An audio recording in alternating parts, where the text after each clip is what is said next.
Body cam footage just released today reveals what happened when a traffic stop turned deadly. Thanks again for joining us. I'm Jacqueline Fernandez. This happened in Council Bluffs last August. First Alert 6 Philip Katafimo is following the story for us. He joins us live in the studio now. So Philip, what's new at this hour? Jacqueline, Potawatomi County Attorney Matthew Wilbur says officers acted legally in the fatal shooting of armed suspect 48-year-old Michael Broyles on August 27, 2025.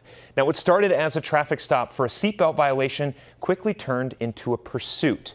You can see here Iowa State Trooper Zach Jensen initiating the stop of Broyles, and as soon as the car stops, Broyles gets out and aims his shotgun.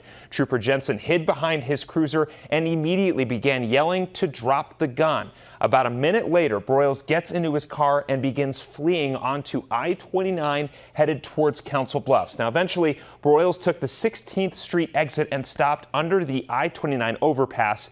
Broyles then tucked himself behind a pillar with his shotgun in hand. Officers yelled multiple times for him to surrender and fired about 10 pepper ball rounds near him. Now, Broyles would eventually point his weapon at officers and fire, to which they returned fire. A round eventually struck the suspect. He would later die at the hospital. Now, County Attorney Matt Wilbur says it took a while to identify suspect Michael Broyles. His identity wasn't known until a fingerprint analysis revealed who he was. And in fact, the county attorney says Broyles was basically living off the grid. His Volkswagen Beetle was towing a trailer he borrowed from family. Before the traffic stop, he traveled to South Dakota to purchase tires over eBay.